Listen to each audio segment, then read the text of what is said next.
What's going on, baseball fans? How you doing? Welcome back to the Power Rankings. We got some trades to talk about. It is trade season. Let's get to it.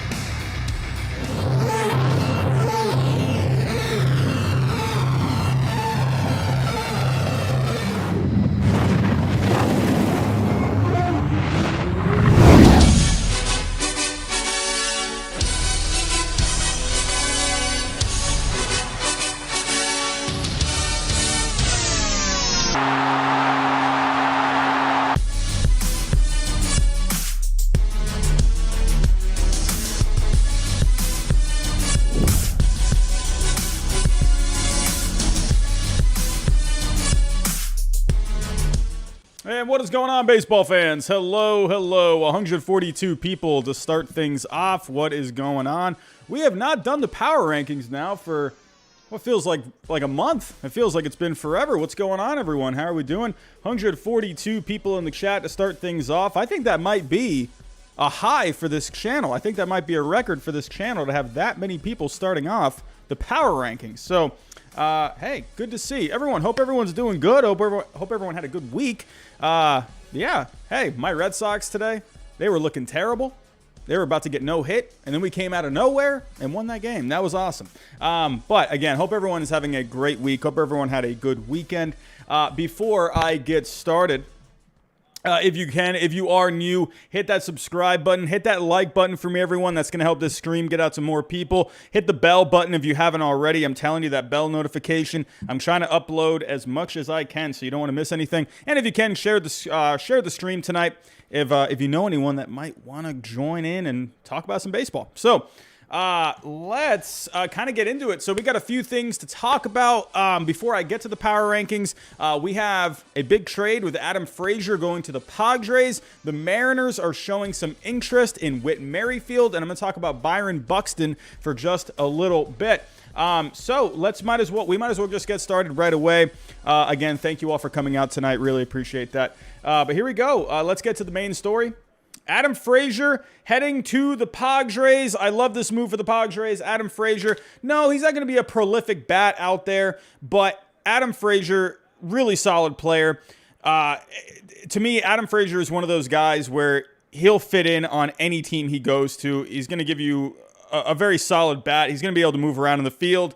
And Adam Frazier going to the Padres only strengthens this team's chances to go for a World Series. So let's go ahead. Let's go take a look at the trade. So sharing the screen.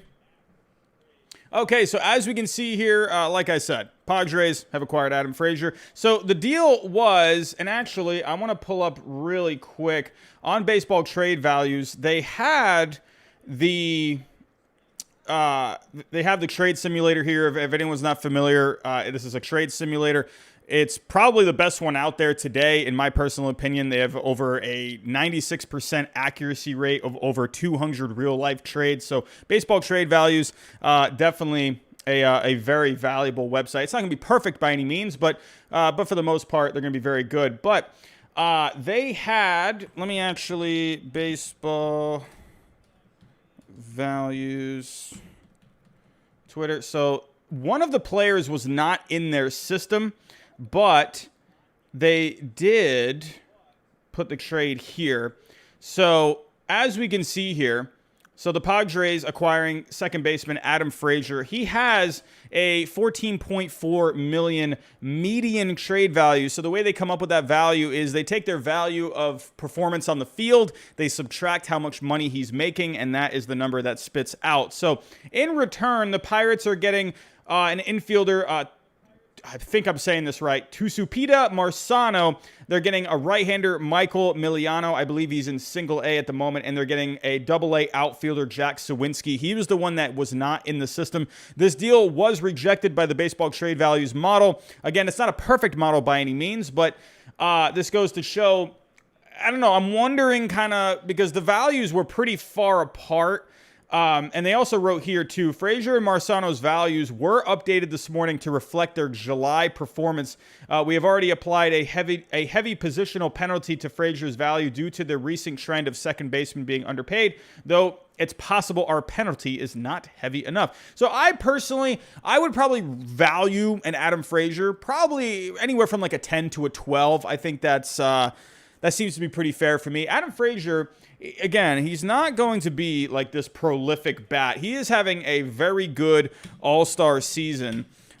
Very, very good this year. But there are a couple of things to look out for with an Adam Frazier. If we go take a look at the advanced numbers on Baseball Savant, the big thing that really sticks out with him, he doesn't get a lot of barrels on the ball, but the guy gets a lot of contact. As we can see, he's hitting .324 on the year. He gets on base a lot. He doesn't strike out very much, but he's going to be a guy that's just going to put the ball in play a lot.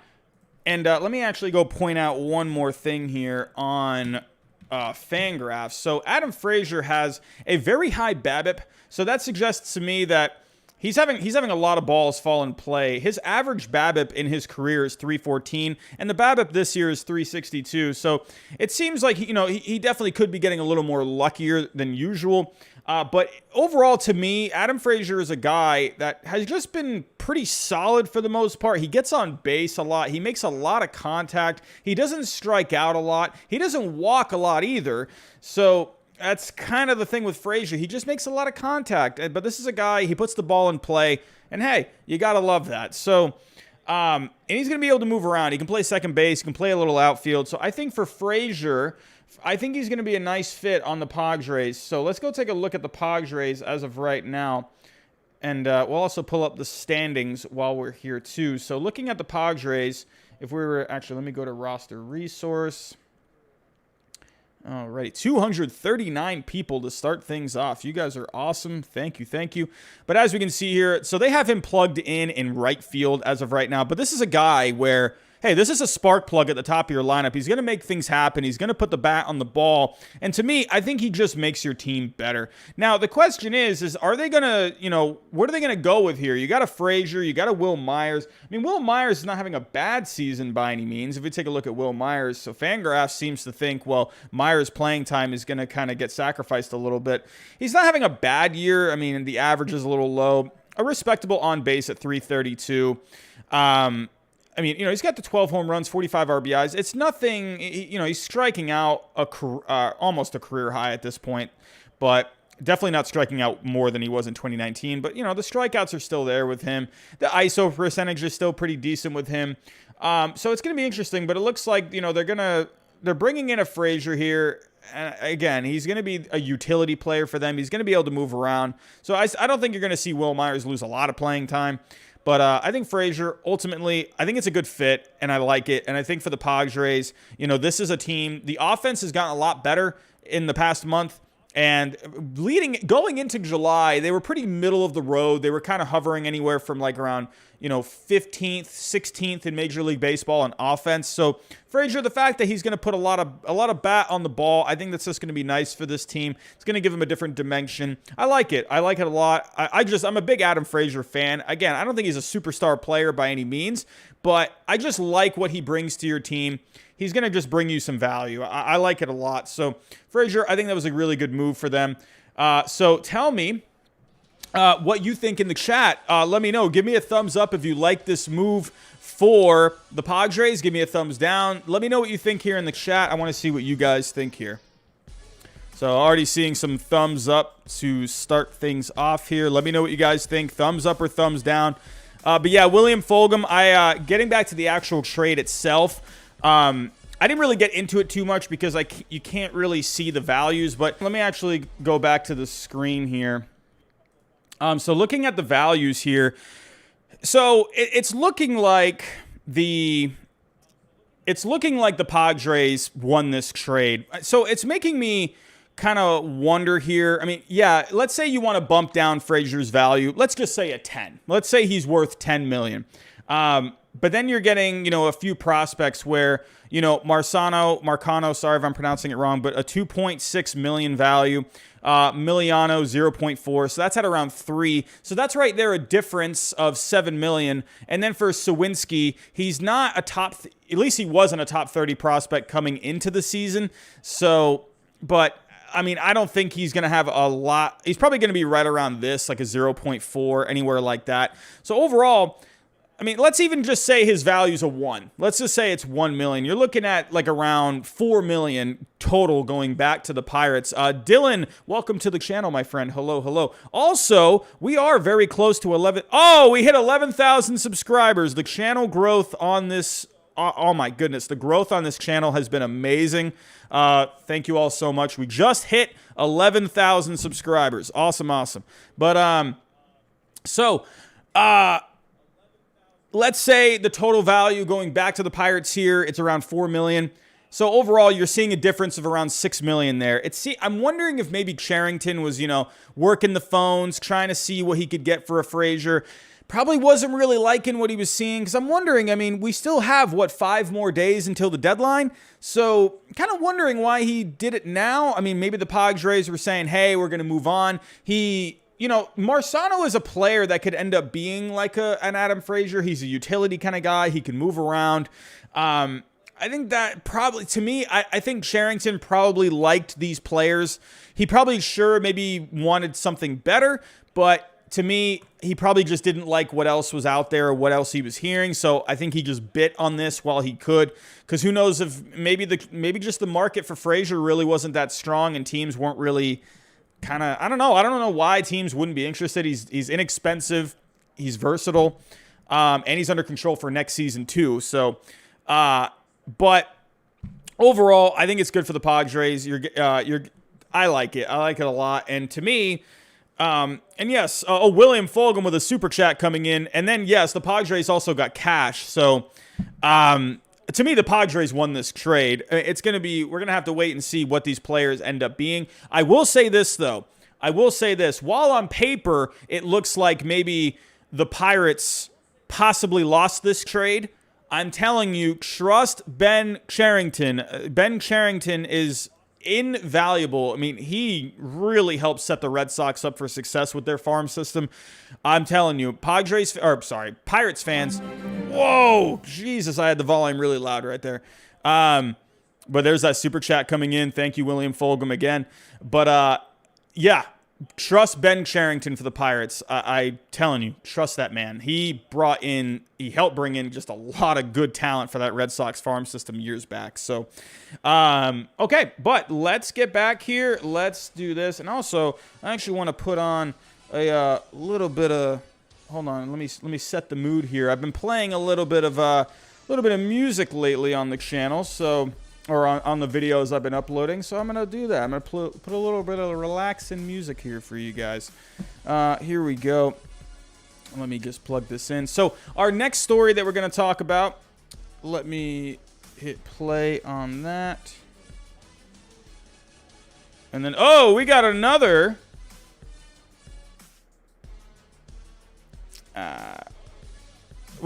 Sorry about that. We got another super chat from Kyle Duffield. Mad Max to the Jays. I mean, for the Blue Jays, man, they're in a weird spot. They're definitely in a weird spot at the moment.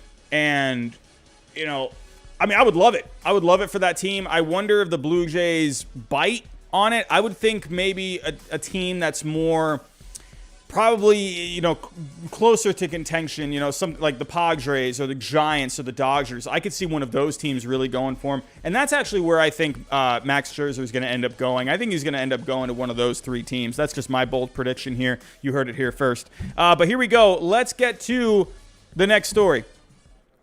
Whit Merrifield. So there was Adam Frazier out there.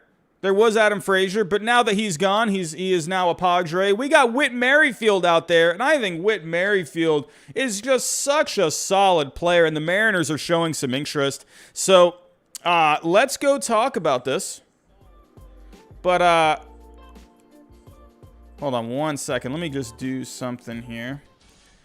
1 second, everyone. Let me get a little bit of music in here. 1 second, everyone. Oh, we're getting a super chat in here.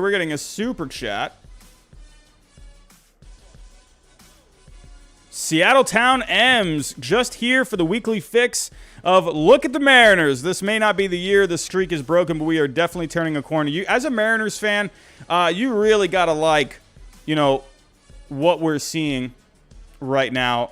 for the Mariners. Hold on, let me... Okay, I think we're good now. Okay, are we good now? Okay. There we go. Alrighty. So let's go take a look at this one. And there is the super chat. Hey, like I said, sorry about that, everyone. I'm just trying to make sure everything's good on this end. But I definitely think for the Mariners, we'll talk about the Mariners here in a little bit. They're having a fun season. I've really liked Logan Gilbert this year. But Seattle Town M's, thank you so much for that, my friend. But here we go. Mariners interested in Whit Merrifield. So, kind of like an Adam Frazier. You know, this is a guy, you know, veteran guy. He can move around. He can give you, you know, play some outfield. He can play some second. He's going to give you a lot of speed, though. That's what I like about a Whit Merrifield. If you go take a look at the numbers with him, you know, respectable average, 272, 320 on base. You'd like to see that be a little better. Overall, 720 OPS. I mean, it's not the you know, the best OPS I've ever seen, but look at the stolen bases, 25 stolen bases. So he's going to really make some things happen out there. If we take a look at some teams right now that could use some base running. So let's take a look at the base running overall. So if we take a look, so the Yankees, look at the Yankees. They were dead last, and now the Mets are dead last. So I definitely think, you know, obviously, I think Whit Merrifield on the Yankees would be a great fit. I think that would really help them a lot. But if we take a look at the Mariners, they're 18th right now. Zachariah has just subscribed. Hello, my friend. So the Mariners right now, they rank 18th in Major League Baseball in base running. If they were to get a Whit Merrifield, I think that would obviously really improve how they are on the bases. And if we go take a look here at the Mariners, so let's take a look. As of right now, they have Dylan Moore slated in at second base. It just hasn't really been working out here for Dylan Moore this year. If we take a look at his numbers overall, you know, nothing really too great. If we take a look at the numbers, a 188 average, 272 on base. Sure, he's got 9 home runs, but he's really not making anything happen here. So to me, the Mariners, that's why I thought Adam Frazier would have been a really good fit for the Mariners. The Mariners were showing interest in Adam Frazier, and that was actually one of the trades. I did a video this past week, 10 trades that I would like to see. I would have loved to have seen Adam Frazier on the Mariners. I thought it was a good fit overall. But if they don't get an Adam Frazier, I mean, I would also love to see a Whit Merrifield. I think this would be a great fit. So let's go to baseball trade values. Let's go take a look here. Let's pull up the simulator. What could a trade for Whit Merrifield possibly look like? So Whit Merrifield is one of the better bargains on the trade market right now. I actually want to pull up his contract. Here we go. Contract. So he's on a nice deal. I mean, he is getting a little up there in age. He's 32 years old right now, but he's going to be a free agent, or he's not going to be a free agent for, you know, a couple more years here. He has until 2023, and I believe that's a team option. So it's not a bad contract at all. I mean, this year he's making $4 million. I mean, next year, I mean, we're looking at, or is he, he's making 7.4. Or actually, hold on. I'm not like, wait, hold on. Let me pull up.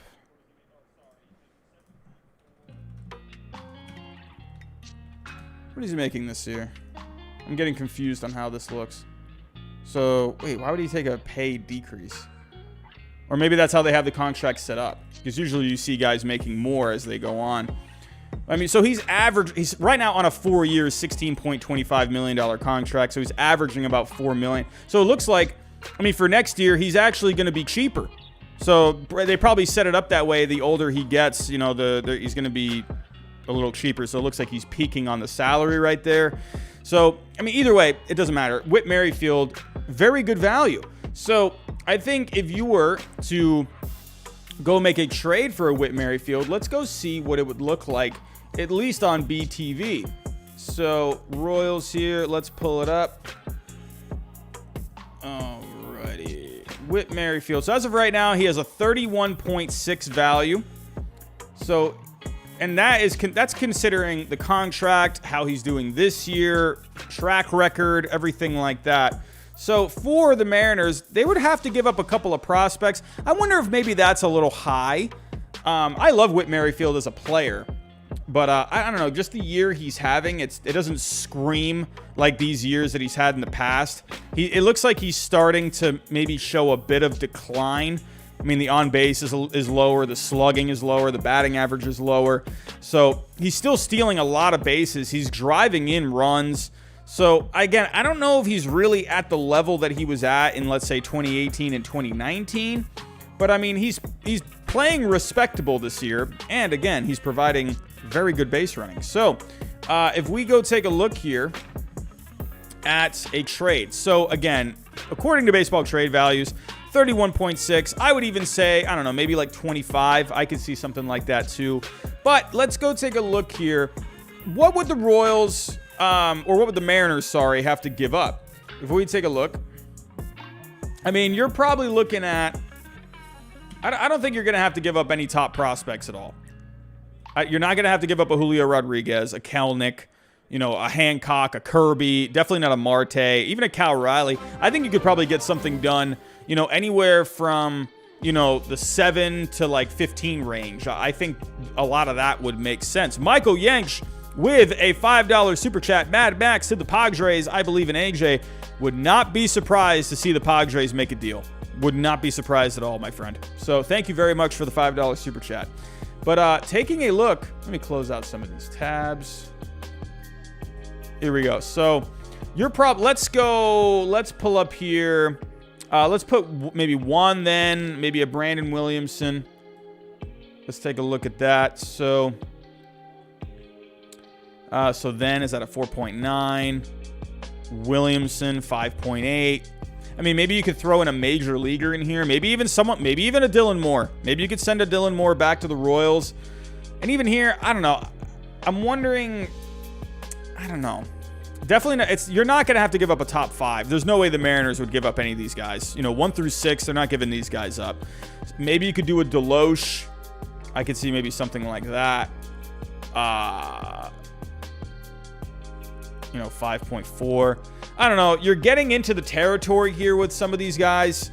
I definitely think, I don't know. It feels like a lot to give up for a Merrifield. I know the values are here and the that's what the values are. But personally, I think Merrifield is probably around like a 25 value. I would say 25 to 27, something like that. I don't think he's as high as a 31. I know that contract is nice, but I don't know. He hasn't really been up to the par as he was a few years ago. So I could definitely see something like this, maybe even like a 3-for-1. I could see something like that. I don't think you would have to, and I'm seeing that in the chat as well. Maybe you could do a Jake Fraley in there, and but yeah, something like this. Maybe a 3-for-1. I could see something like that. But keep an eye out for Whit Merrifield, possibly to the Mariners. I think you're going to hear his name a lot. The Royals are out of it, so I don't know. I don't think you're gonna. I don't know. I don't know. I don't think the Royals. I don't think there's really he's getting older. I think for the Royals, you might as well see what you can get for him. To me, I'm kind of one of those guys where, Cool Jags has just subscribed. Hello, my friend. I don't know. To me, if you're out of it, you're out of it. Merrifield's 32 years old. He'll be more valuable to a team in contention. I think it just makes a lot of sense for the Royals to give him up and try and bring in some young talent and focus on the next few years. So that's where I'm at on that. So tell me what you think down below in the chat. Do you think Whit Merrifield could go to the Mariners? Do you think he's going to get traded? Let me know. Give me a thumbs up if you think Whit Merrifield is going to get traded. Please, no spamming in the chat. No spamming in the chat, please. Let me know what you think in the chat. Do you think Whit Merrifield is going to get traded? I'm seeing 3 thumbs up already. James Phillips, thank you very much, my friend. Wow, a lot of people thinking Whit Merrifield is going to be on his way out of town. Wow, okay. Oh, there's a thumbs down. I was wondering if we're going to see a thumbs down. So, alrighty. Well, we're going to have to wait and see what happens to Whit Merrifield. But we have another guy out there. I mean, this guy, when he's on the field, he is as good as it gets. But he's not on the field very much. And that is Byron Buxton. Byron Buxton, this guy is electric when he plays. But unfortunately, he never plays because he either has a broken leg, he either has a broken arm, he's got a broken neck. I don't know. The guy's always broken. So, but with a Byron Buxton, if you can get him right, and if you can get him healthy, this is one of the top players in the game. So let's go take a look here. Let's go take a look at the story. So Byron Buxton. So the Twins, they have been trying to get to a contract extension with a Byron Buxton, but as of today, they have been unable to reach an agreement. So according to Ken Rosenthal, the Twins offered $73 million over 7 years. That sounds like an Aaron Hicks kind of a contract. So, I mean, they did have some incentives in there, which I think does make sense. But Byron Buxton, he is thinking to himself, nah, man, I am worth more than that. I am worth more than $10 million. I don't see it because the guy's is never on the field. I mean, look at the year that he was having, a .369 average, 10 home runs, a .409 on base, .767 slugging.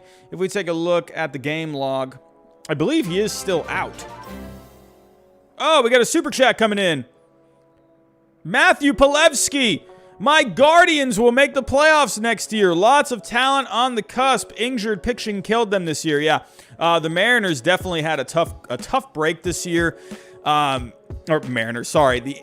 Can I still call them yeah, they're not the Guardians until next year, so I can still call them the Indians, right? But, Indians had a tough break this year with the pitching. The offense just wasn't very good this year, but they have a lot of young talent coming up. They have one of the better farm systems in baseball right now, so look out for the the Cleveland Guardians. I mean, also, I saw a funny story today that there was I think it was a roller hockey team or like a rollerblading team. I don't know, I don't know what you call that sport, but there is a team out there in Cleveland. I think it's roller derby. Is that the right term for it? There is already a team out there that they are called the Cleveland Guardians. So are we going to have a bit of an issue? Are they going to be, I would imagine, they're gonna end up getting that name. But how funny would that be if they were not able to use that name because a rollerblading team already had the name? I think that would be hilarious. So I'm seeing a super chat that's gonna pop up here in a second. Conman752, does the O's sweep of the Nats make the Nats sellers, including Mad Max? Also, does any of Mancini, Means, Mullins, or Santander get traded by the O's? I'm going to give you two simple answers. Yes, I think Max Scherzer is going to get traded, but I would imagine he's going to get traded. If they don't, I think that's silly. And no, I think the Orioles personally stand pat. I don't see a reason for the Orioles to get rid of any of those guys. Those are their best players, and they're young, and they're under control. I don't see a need to trade any of those guys. I think it would be silly for the Orioles to do that. I could see them if they do go out and get someone, maybe add a couple of prospects somehow, but I don't think any of those guys get traded. So, Conman752, thank you for the $5 super chat, my friend. Thank you. But the last time we saw Byron Buxton was over a month ago, June 21st. The guy's, I think he's out with a fractured hand, I believe. So, very interesting here. Now, the question is, Byron Buxton and the Twins, are they going to be able to reach an extension? It seems like Byron Buxton, he wants to bet on himself. I don't know. The guy's never healthy. I mean, the best year that he's had, or the most he's ever played, if we go back to the overview, the most that he's played is 140 games. He still missed 22 games that year, back in 2017.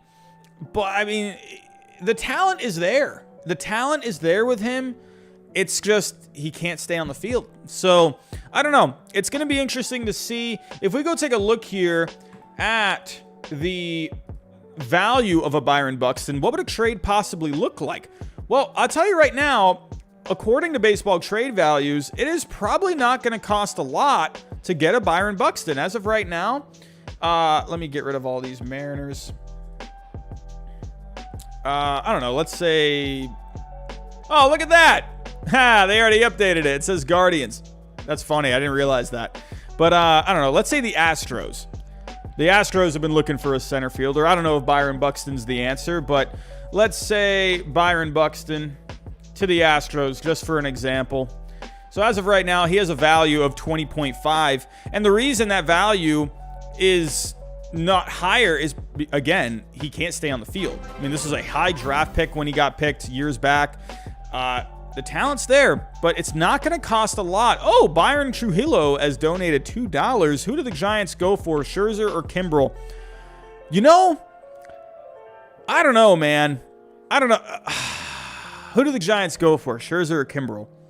I think they're going to go for Scherzer. I think he's going to go to one of those NL West teams. That's my bold prediction. I think he goes to either the Padres, Giants, or the Dodgers. I would say Dodgers or Padres ends up getting Max Scherzer. I don't know if the Giants go for it. I could see the Giants going more for someone like a Craig Kimbrel, personally. Andrew Lee, you're telling me to check Twitter. I don't know what is going on, my friend. What is going on? I will check that in 1 second.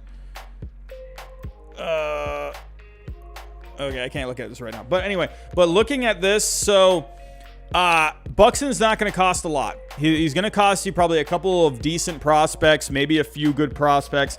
But as of right now, unless they can really, like, I don't know if the Twins are going to really want to up that offer. I don't see it. I don't see, I mean, because what is he giving you? What is he giving you really at all? Like, the best year, honestly, if you really consider, you know, based off of his production, you know, per game, this is probably this is the best year that he's having. He had a 4.9 wins above replacement back in 2017, according to Baseball Reference. And this year he was already at a 2.9 through 27 games. Matthew Pilevsky, with Frazier traded, do you see Brian Reynolds? No, I do not see Brian Reynolds going anywhere. I do not see Brian Reynolds going anywhere. I don't see that. I think Brian Reynolds is going to stay right there in Pittsburgh. I don't see it at all. I don't see a reason to trade him. I just really don't see a reason to trade him. I just think he's under so much control. He's so good. There's no reason to. So, Matthew, thank you so much for the $2 super chat, my friend. Really appreciate that. But Byron Buxton, I'd imagine this guy's going to get traded at some point. Will he get traded before the deadline? I don't know. I think teams probably want to see if he can play again this year. I could see this maybe being an off-season kind of a thing. That's just my personal opinion. We'll have to wait and see. Oh, we got some super chats pouring in right now. Michael Yench, $5. Mad Max of the Padres, no question. I think it would be a great move. So, let's come back to you guys here. So, we've talked about all the rumors right now, or at least all the big ones as of right now. So, throughout the week, please look out for any videos that I post, and I'm going to try and go live a lot this week. I'm telling you, I'm going to try and go live a lot. And just to inform you, on Friday, the day of the deadline, I will be going live that afternoon, probably around like 12, 1 o'clock. You'll see me go live at some point just to kind of keep track of everything. So it'll be kind of like a hangout stream for a few hours. So please, Friday, if you would like to come out and keep get an update on any trade rumors and whatnot, Friday is the day I'll be going live. I gotta make this a little bigger. I cannot see what that says. Let me read it. It is very small. Also, Streamlabs is absolutely killing me right now, going very slow. All right, anyway, sorry. Let me go back to, so Conman752, Orioles will probably trade Paul Fry. I could maybe see that. He's another one that's under control. Very good lefty relievers. At least the O's seem to have a good bullpen. Yeah, the Orioles have a very good bullpen. I personally think they're going to stand pat. I don't really see it. And then we also had Main Adventures with a $5 super chat. Over 200 and only 97 likes. Come on, hit that like button. Everyone, hit that like button. Hit that like button. Let's get more people in here. The more likes, YouTube likes that, and get more people in here. So we're almost at 300 people, and we haven't even started the power rankings yet. So I want to see if I can make this bigger. 1 second. There we go. That's better. Streamlabs is absolutely killing me right now. Let me move this. Okay, that's better. Let's make that a little smaller. Okay. Alrighty, everyone. We're all set. That's it for the rumors for right now. Thank you for the super chats, everyone. Let's get to the power rankings. So I usually go off a week-to-week basis, but for this week, We haven't done this in a few weeks. We took a bit of a break there. I'm just going to start fresh. I'm not going to look at what I had on the previous one. We're in the second half of the season now. I'm just going to start completely fresh. I'm not going to base it off of where I had them last time. Clean slate, fresh start. We're going to go off of that. But let's get to the power rankings. So the way I do the power rankings is, let's go take a look here. So I go off of from A+ all the way down to an F. So Matthew Palevsky with the super chat. Everyone trashed the Indians for the Clevenger trade last year. 1 year later, just saying the Indians dominated that trade. Franmil Reyes is a beast. Yeah, the Indians got a very good future. They got a very good future. I really like the depth in their farm system. I really like it a lot. And yeah, I think the Cleveland Guardians, I don't know, it's so weird for me to say the Cleveland Guardians, but I think they're really set up for the future. I think they have a very good future. But here we go, going to tier maker. So I go from A+ all the way down to an F. I'm going to go through each team. I'm not going to waste a lot of time on the teams that are going to be, Fs and Ds. It's, probably like the top 15 is where I'm really going to start diving into the teams themselves. But let's go take a look here. So I'm going to look at the standings as a whole, and I'm going to start all the way from the bottom and go from there. So I'm going to put these teams right away in the F category. Arizona, Baltimore, Texas. I'm even going to throw Minnesota in there as well. I'm going to start off with those teams. So let's go Arizona, Baltimore. I'm going to go Texas.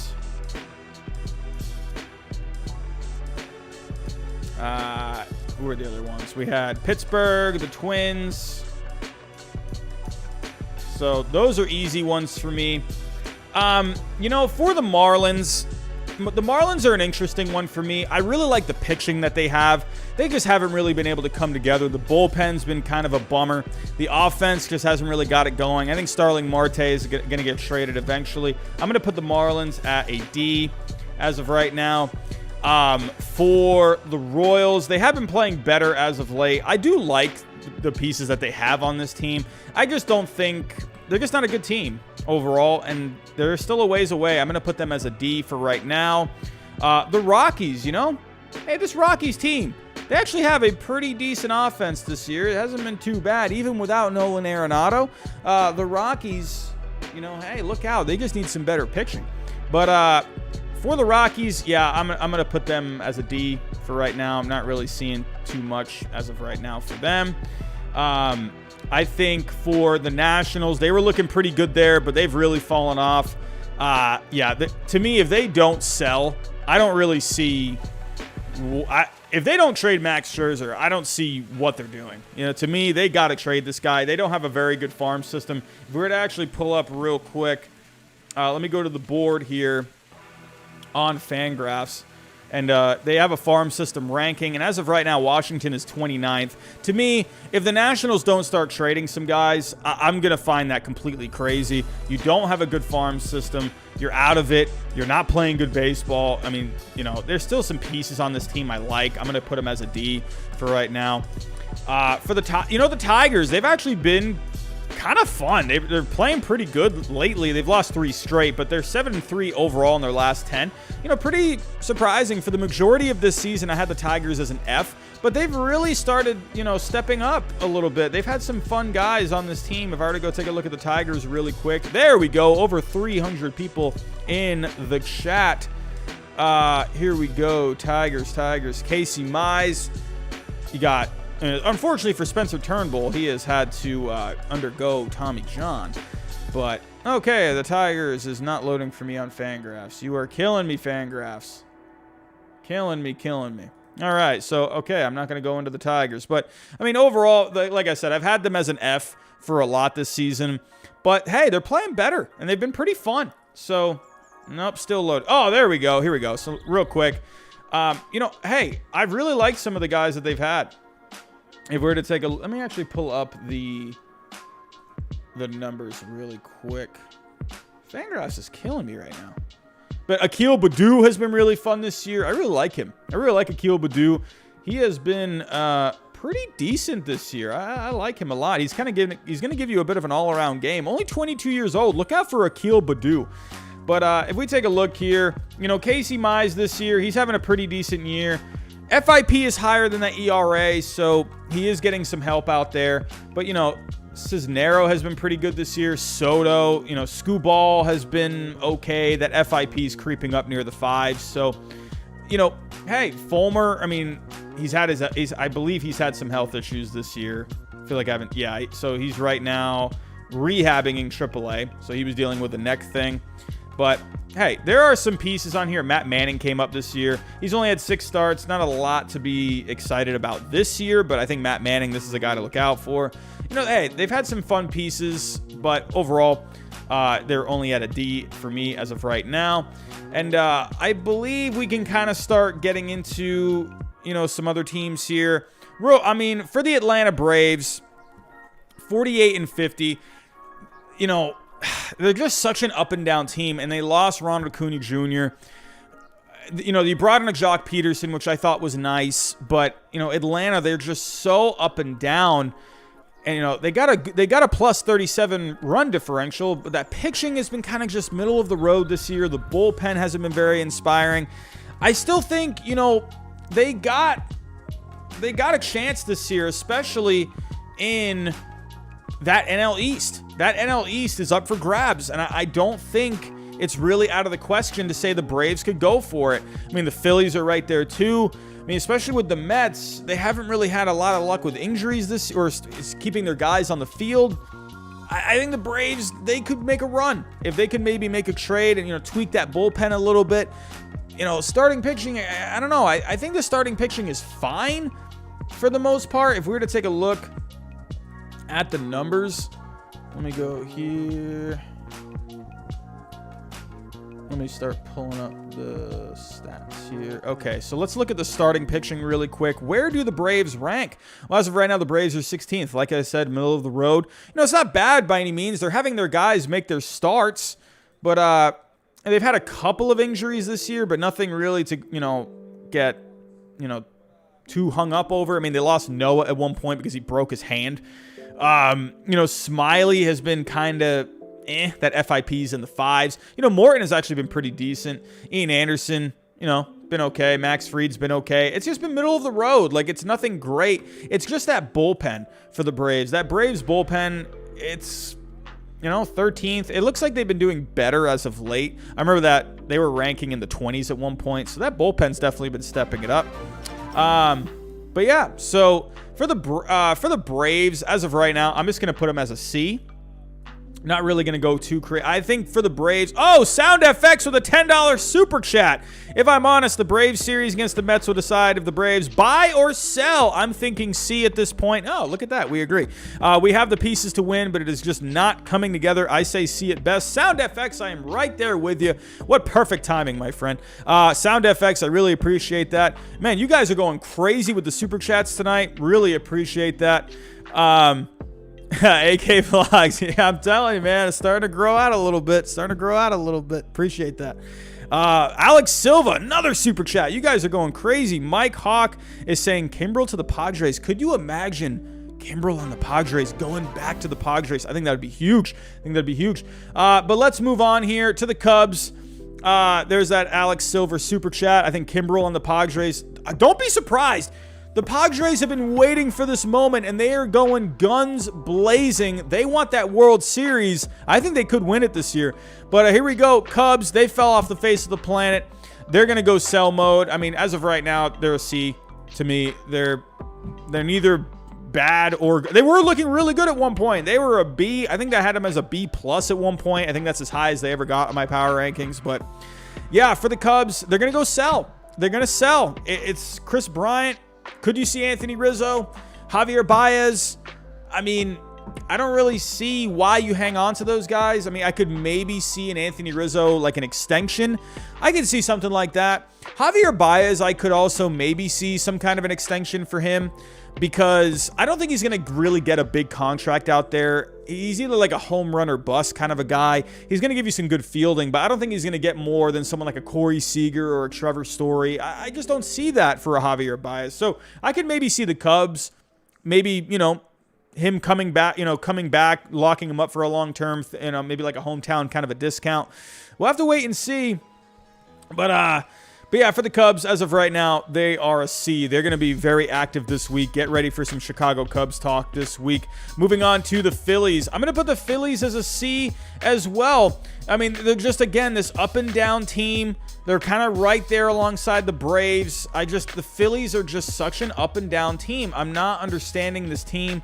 It's the bullpen. The starting pitching has been good. That offense, surprisingly, has been kind of middle of the road. I don't know what's going on there. I'm not really sure. They're 16th in offense this year. I'm just very confused because they have some good bats there. I don't know. But for the Phillies, where they really need to improve is the bullpen. If we take a look at the bullpen, Philly is 29th. So there are some rumors out there.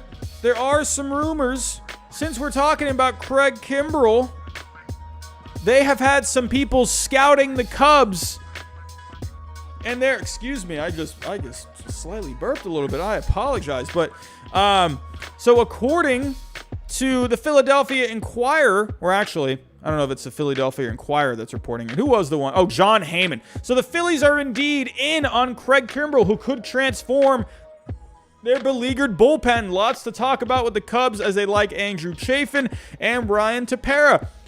I think you know what? I'm going to go for it. I'm going to go for a bold prediction. I think Craig Kimbrel ends up going to the Phillies. You know why? Here's why, and here's my reasoning. I'm not just throwing it out there for giggles. Hey, Dave Dombrowski traded for Craig Kimbrel before. Why not go get him again? Craig Kimbrel is not going to cost you that much. If we go take a look, let's pull up that simulator. Craig Kimbrel, he's going to be getting paid a decent amount of money next year if that option gets exercised. So I believe it was a vesting option at one point, but he's not going to be able to hit the amount of appearances to be able to turn it into a player option. So it's going to be a club option. But if we take a look, let's pull up the Cubs here. Let's go Phillies. I think Craig Kimbrel could be a Philly. I could definitely see that. Again, because Dave Dombrowski has the history of trading for him before. Why not go for him again? But I think with Kimbrel, we got a super chat coming in. Oh, did I miss a super chat? Oh, I think I missed one. Jay Sean Tate, I'm so sorry. JD Sports Zone, I really appreciate that, my friend. Thank you so much. Jay Sean Tate, I'm so sorry. I did not see that super chat. Who do I have winning the World Series? I don't know. This is a hard year, because I think a lot of people, including myself, that I really like the Dodgers this year, the Yankees.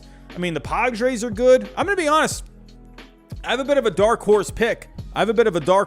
Here. I'm leaning maybe towards this team. I need to see what happens this week with the trade deadline.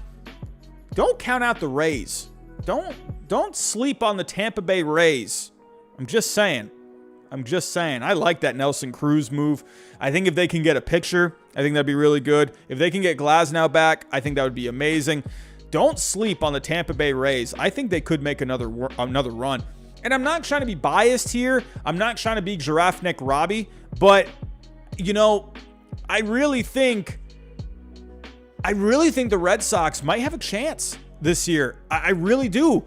Because this Red Sox team this year, they're just so resilient. They just find so many ways to win games. Different guys step up every day for this team. I don't know. I'm not trying to be biased. You guys know me. I've picked the Yankees to win the World Series for 2 years in a row, so you don't call me biased. I'm just saying for this Red Sox team this year, they're getting Chris Sale back soon as well. You know, I mean, they could go make a trade. Chaim Bloom's going to be wheeling and dealing out there, looking for any kind of a move to help improve the club. I don't know if he's necessarily going to make a trade because he's not going to give up prospects. They're trying to rebuild that farm, but they're getting Sale back. They called up Duran. So I'm just saying, I'm not saying the Red Sox are going to win the World Series.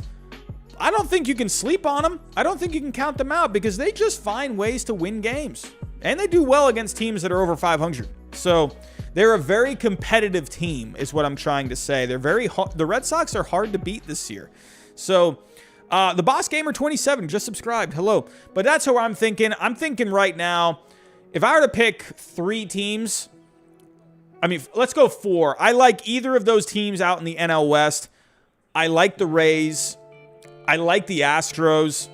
I mean, I like the Red Sox. I'm not going to pick a winner as of right now because you got to see how this week shapes up. You got to see what kind of moves. And don't sleep on the Brewers. I love the Brewers. Can the Brewers do something? I would love that. JD Sports Zone. Scherzer is injured. Yes. You know, I'm not going to really buy too much into that injury. I think they're just kind of they're being cautious with a Max Scherzer. I think he's going to be fine. Nate H. Could the Rays going for Kyle Gibson? Seems like a Rays kind of a move. Love them as a World Series pick too. I would love for the Rays to go trade for a starting pitcher, a guy that's under control. Jose Barrios, I would love. Kyle Gibson, I think would be pretty good too. But I wonder if the Rays end up making a move. You know, I think they just they're an organization that likes to go with their prospects. They like to go within. So it's going to be interesting to see. I love the Nelson Cruz move. But yeah. But anyway, let's go take a look back to Kimbrel. I'm sorry, I kind of got sidetracked there. But for the Phillies, it's not going to take a lot to get a Craig Kimbrel. They're just going to have to take on that salary. So if we take a look here, Kimbrel. But Kimbrel, where are you at? So he has a 6.3 value. That's not going to cost a lot. It's not going to cost a lot for a Craig Kimbrel. It's going to take you probably a couple prospects. And I think for the Phillies, this is a Phillies team where, let me pull up that board again. They need to start adding some guys to that farm system, I believe. But I think for, again, a Craig Kimbrel, a 6.3 value, if you can give up anywhere like maybe 10 million in value from anywhere from 6.3 to 10, I think that is doable for the Phillies. And if we take a look at where they rank in the farm systems, they're 26 overall, but they have a team that's built to win.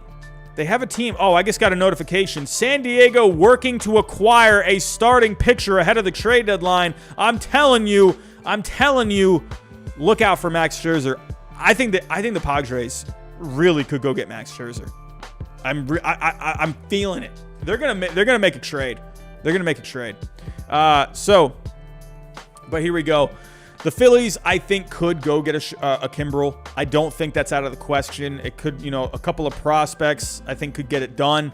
So, but for the Phillies, as of right now, I have them as a C. They're neither good nor bad. They're just not putting it together.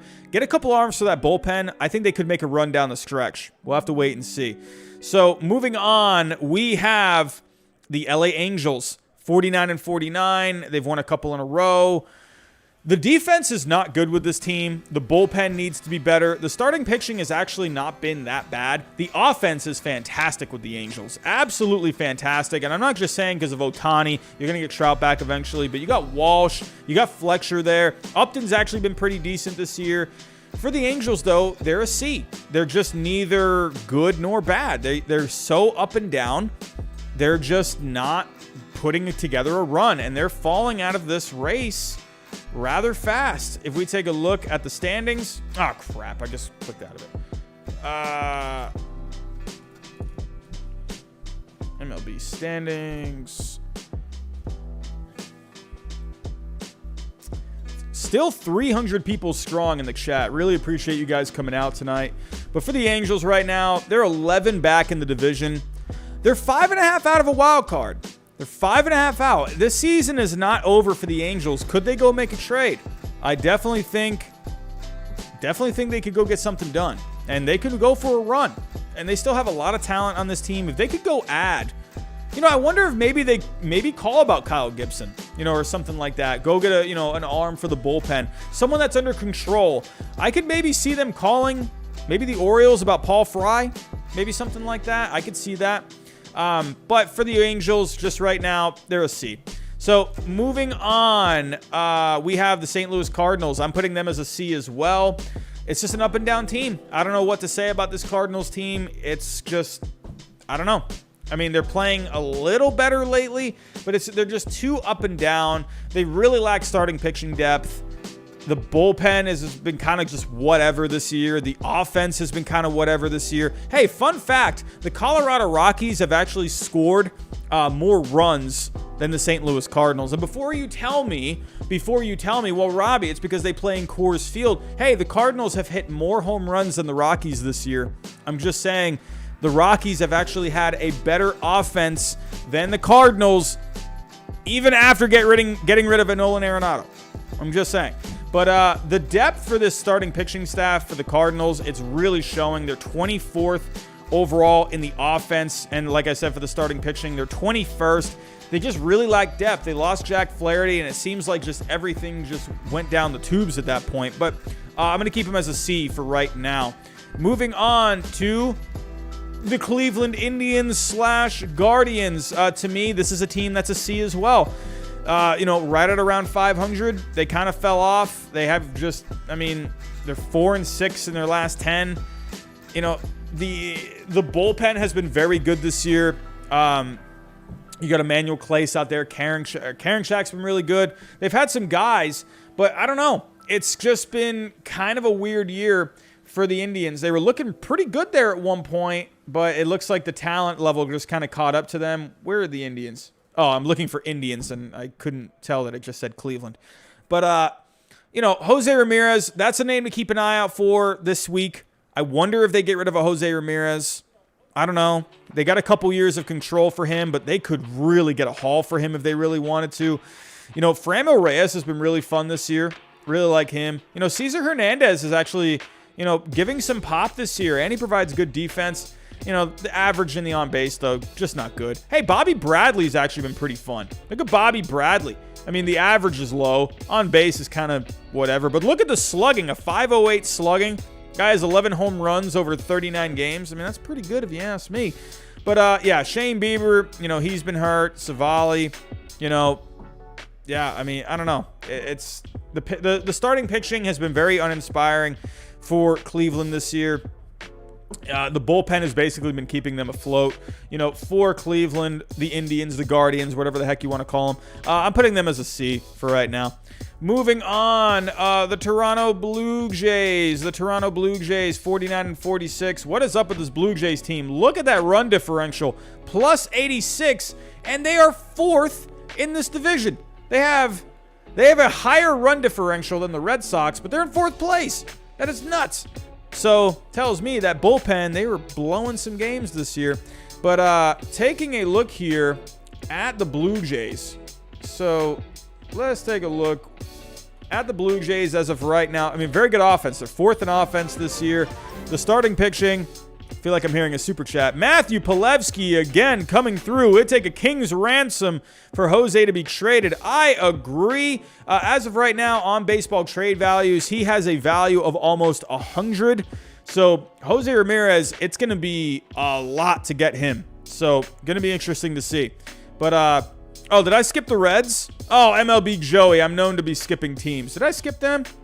I'll go back to the Reds here in 1 second. But for the Blue Jays, 4th in offense, the starting pitching, they need another guy for that rotation. I'm sorry. I know a lot of Blue Jays fans, they don't like when I say that, but I think they could use another arm for that rotation. They're 23rd in starting pitching. But for the bullpen, they're 25th in the bullpen. The pitching is just not going to help them out. They score a ton of runs, but the pitching gives up too many runs. It's simple as that. I mean, Vlad Jr. is having a really fun year. George Springer's been playing lately. He's looking pretty decent lately. But, for the Blue Jays, Semion's been really good. There's nothing wrong with the offense. It's been the pitching. Robbie Ray and Ryu have been good, but, Steven Matz, he's been fine, for the most part. But, Alek Manoah, he's not there as of right now. I mean, I don't know. Ross Stripling's been kind of, he's what, 15 games that he started. He's been uninspiring. I don't know. It's just, this team right now, it's just, I don't know. I don't know what to say about this team. There's just not enough pitching. There's not enough pitching. Let me actually go look at the rotation as of right now. I believe Thomas Hatch is right now filling in for an Alek Manoah. So I guess they're kind of waiting to see who's going to be the next guy to start. But, I mean, the rotation, it's kind of just, I don't know. They need... before this season started, I looked at this Blue Jays team, and I just thought to myself, this is not enough starting pitching. This is not enough starting pitching to get you through the year. They need another big name guy in this rotation, and they need to improve the bullpen. Unfortunately, the pitching this year has been the downfall for the Toronto Blue Jays. So if I were to take a look, I mean, they're 5-5 in their last 10. I really like the offense. I'm going to put them as a C+, because the offense is just so good. And I think the pitching, there is potential there. It's just, I don't know. They're just not able to put it together. But I'm going to rank them a little higher than a C, just because that offense is so good. It's so good. But taking a look here so let me go back to the Reds. 51-48 on the year, 4-6 in their last 10. You know, kind of like the Blue Jays, there's just not a lot of pitching as of right now. I've already go to the Cincinnati Reds, and let's take a look at where they're ranking. The offense has been good. Well, lately they haven't been doing too good. They were, at one point, I think they were 10th in offense, and now they're down to 15th. So the offense not doing great lately. They are 11th in starting pitching, though. The starting pitching has been pretty good, but Cincinnati's bullpen, they're 26 in the bullpen this year, a 4.77 FIP with a 5.37 ERA. Not going to get it done. Cincinnati's bullpen, not good. It's been a stinker. You know, Raisel Iglesias was their best guy, and they got rid of him. So I don't know what to say about the Reds. They're just not really getting it done. It's just, again, this up and down team. I do like Cincinnati, though. I like their team. It's just that bullpen. You know, I like the offense. I like the starting pitching. But again, it's that bullpen. Right now, they're 7 back in the Central. I think they could go on a bit of a run. But, you know, I think overall for the Reds, I do like this Reds team. I'm going to put them as a C+ as well. I think they have that talent there. The Phillies, to me, the Phillies are more talented, but the Phillies just can't get anything going. And the Phillies don't rank as well as the Reds do in offense. They don't rank. Well, actually, the Phillies starting pitching ranks better than the Reds, but, you know, that's where the edge for the Reds is for me. I'm thinking just, it's, you know, the offense has been better than the Phillies. So right now, I'm going C+ for the Reds. But moving on, let's go to this Yankees team. I mean, what a loss for the Yankees today. I mean, the Red Sox are getting no hit. We were getting no hit today. You know, Domingo Germán was throwing a good game, and then the bullpen came in, and they just ruined it. Let me actually pull up the box score real quick. But here we go, taking a look at the box score. I mean, what a game this was. What an 8th inning for the Red Sox. Like, unbelievable. It just looked like it was over. Like, there was just nothing going on. They were getting no hit. And I believe they got their first hit in the 8th. But Germán was pitching a great game. I mean, look at the stat line for Domingo Germán. Loaizaga, he's been good this year for the Yankees. And he just came in and just couldn't hold it down. I don't know why Boone left him in for as long as he did. I mean, to me, he was just getting hit around. He didn't get one out. And then Britton came in, and that was that. And so, yeah, this Yankees team, it's just, I don't know what to say about this Yankees team. I don't know what to say about it. I mean, they're 3.5 out of a wild card, which is like, that's so crazy. So crazy. If I were to take a look at the wild card standings as of right now, I mean, the fact that they're 3.5 out, I still think this Yankees team can go on a run. I think they can make a trade, get a guy. They need to improve in the base running. If we take a look at the Yankees, they have been hitting better lately. They have overall been hitting better lately. They're 13th overall in the offense. Let me actually pull up the Yankees schedule really quick. They split with the Red Sox. Oh, no, sorry. I take that back. They almost split with the Red Sox, but they ended up losing 3 out of 4. But they were playing well before coming into this series. So if we take a look here, I don't know what is going on with my internet right now. Internet is slow. But, yeah, coming in, you know, they won 2 out of 3 against the Red Sox there. You know, they won both games against the Phillies. And then you lost 3 out of 4 to my Red Sox. So, I don't know. I don't know what to say about this Yankees team. Overall, they are 13th in the offense. If we take a look at the Yankees, they're 5th in starting pitching. Domingo Germán, like I said, threw a good game today. And then they're 3rd in bullpen. They do have a good bullpen. Hey, Chapman. It was like Chapman kind of an outing yesterday, but he closed it down, and he closed it out against the Red Sox yesterday. So the Yankees do have a good bullpen. Loaisiga today, that was crazy because he has been just shut down all year. But there's a lot of potential with this Yankees team. I'm definitely thinking they need to add something to that offense. If we take a look at, so we looked at the base running earlier. I've mentioned this in a lot of videos where the Yankees just stink on the bases. They actually finally moved out of, they were 30th all year in base running, and they're finally up to 29th. So this Yankees team, if they can add someone that can really spark them on the bases, that's why I think a Whit Merrifield would be a good idea, or a Starling Marte. I think one of those two guys would be very good for the Yankees. So look out for that. And also, I want to look at the Yankees as of right now. So the rotation's still looking pretty decent. Tyon pitched good the other day. Germán pitched good today. Montgomery kind of got hit around the other night. You still got Garrett Cole, obviously. You know, what's going on with Luis Severino? Any news on Severino? You know, Kluber, when's he coming back? Let me look at some of these guys. Kluber, when are you coming back? He threw 20 pitches off the mound on Friday, so Kluber's starting to ramp it up a little bit. How about Severino? 2 simulated innings, 38 pitches at Fenway on Saturday. So look out for Severino. Maybe for September, he could come in, you know, middle of, or, you know, I'd probably say September is a little more realistic. Or maybe mid-August. I could say maybe mid-3rd week of August, you could maybe see Severino come back in. But the Yankees, the starting pitching is still solid. The bullpen has good arms out there. Look out for Cashman to get something done. I could see Cashman making a move. The Yankees are only 3.5 out of a wild card. To me, if the Yankees, if they don't get a wild card this year, I'm going to be stunned. I still think this team can make the playoffs. John Boy doesn't think the Yankees can make the playoffs, but me, a Red Sox fan, I have faith in this Yankees team. I do. I still think this Yankees team, they can make a run. Let me look at Fangraphs real quick. Where do they see the Yankees? Actually, no. Let me go back. Leaders. No, standings. So looking at the current playoff odds, they have the Yankees at a 35.2% chance to make the playoffs. So, hey, there's still a chance. I still think they can do it. I still think they can get a wild card. As of right now, they have a 31.9% chance to win a wild card. Let me actually go to the total. So right now, the Rays and the Athletics, they have the 2 highest chances of winning a wild card spot. The Yankees are right there. I don't think the Red Sox, I don't know. I could see the Rays or the Red Sox winning this division. So as of right now, they have the Red Sox at a 62% to win the division, the Rays at a 31.9%. So I'm not counting out this Yankees team as of right now.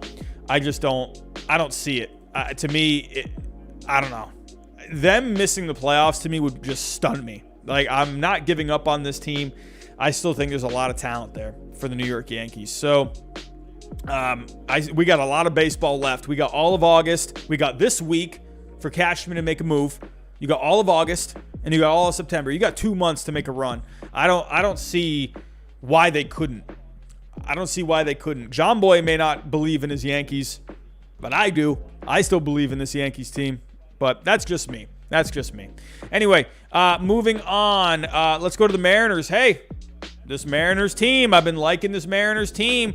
They are 1.5 games out of a wild card spot. I mean, they're ahead of the Yankees right now in the standings. Can the Mariners do it? Can the Seattle Mariners do it? I don't know. I mean, this Mariners team is fun. This is a fun team. Let's go take a look at the Seattle Mariners. What are we working with right now here? I mean, come on, Seattle. Let's go. Let's win a wild card. I would love that. If they could win a wild card, I would be stoked. But let's go take a look. Let me take a look at their playoff chances as of right now. Hey, Fangraphs, they're giving them a 4.6% chance to win a wild card. So they're not dead. They're not out of it. Here we go. So let's take a look at the offense with the Mariners. They do need, this is why I think if they can go get, I thought Frazier would have been good. Whit Merrifield, hey, maybe go get him. But Seattle, they do need a boost in that offense. They are 22nd overall in offense as of right now. But the starting pitching for Seattle, that could use a boost too. 22nd in starting pitching. But Seattle's bullpen, they have been locked down in that bullpen this year. Graveman's been really good. Sewald has been really good. Steckenrider, Chargois. I mean, they have been really good in this bullpen. So this Mariners bullpen, they are keeping them alive and well. If they can get another bat, maybe another starting pitcher. As of right now, the starting rotation, you got Kikuchi, Gilbert, Gonzalez, McCahan, and Flexen. So maybe they could add another guy. Maybe. Why not? Hey, why not? Go for it. I think the Mariners, I mean, I don't want to say go for it. But, be approached with caution because you have your whole future. Don't unload the farm system is what I'm saying. But if you could make a smart trade for a guy that's under control, again, maybe someone like a Whit Merrifield, he's under control. So go get a guy like that. I think that could really help for this Mariners team.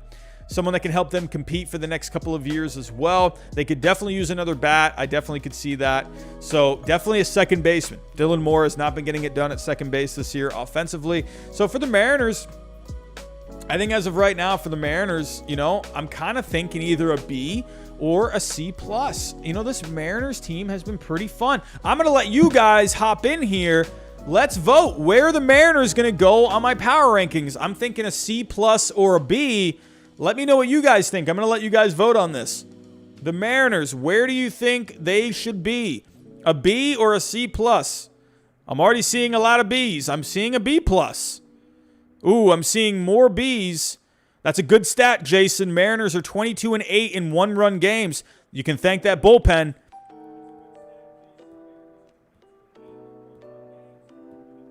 Oh, I didn't put the Yankees. Oh, whoops. I did not put the Yankees. Okay, yeah, I'm going to put the Mariners at a B. I like this Mariners team. They've been fun. Logan Gilbert has been nice. For the Yankees, I'm going to go C+ for the Yankees as of right now. That's kind of where I'm at for the Yankees. Seattle Town M's. Jerry says he's looking to help next year and wants right-handed bats and a starting pitcher. Hey, sounds like exactly what I just said. So that makes sense. Go get guys that can be under control. Go get a guy for the lineup. Go get a starting pitcher. I think they could do it. So, sorry, I forgot to put the Yankees on here. I'm going to put the Yankees as a C+ as of right now. But here we go. Moving on. Let's go. The Mets. The Mets showing a little bit lately, 52-44. Let's go pull up that schedule for the Mets. As of right now in the division, they're leading that division, 4-game lead as of right now. Could be a little more comfy, I think. But let's go take a look at this Mets team. What are they looking like right now? They've just been dogged by injuries this year. But the offense, that's been a bit of a problem for the Mets. They're starting to come alive a little bit, though. They're 17th in offense. They were down here at one point, but they're 17th as of right now. Pete Alonso is getting hit for some power lately. Pete Alonso, let's go take a look at how he's doing so far. Winning the home run derby. He got 21 home runs on the year, 265, 343 on base. Pete Alonso's been coming alive. I think that home run derby gave him a bit of mojo. Gave him a little bit of mojo. So, really liking what he's doing. They're going to need him down the stretch. But for, the Mets, they got Nimmo back. McNeil's back. J.D. Davis is back. They're getting healthy. So, they're going to need to really take care of DeGrom. They need DeGrom. They're being very cautious with him. And so hopefully he can come back soon, I believe. So Lindor is on the DL. I wonder if they go trade for a bat like a Chris Bryant. I could definitely see that. But yeah, forearm tightness. Is there any news on him? And how about Carrasco? How's he doing? How about Syndergaard? Let's go look at these guys. DeGrom, I believe he played some catch the other day. Mets manager Luis Rojas said DeGrom felt good while throwing off a mound today. So everything is progressing well. What is the next step? I don't know at this point. They're going to be very cautious with him. Carlos Carrasco. Hey, so he is in AAA right now. So that was today. He allowed 2 hits, no walks, struck out 6 in 3 innings. So definitely Carrasco. I definitely think, in a couple weeks, a few weeks, you're going to see Carrasco with the Mets. I definitely think that's a possibility. And for Noah Syndergaard, he's been playing catch off of flat ground.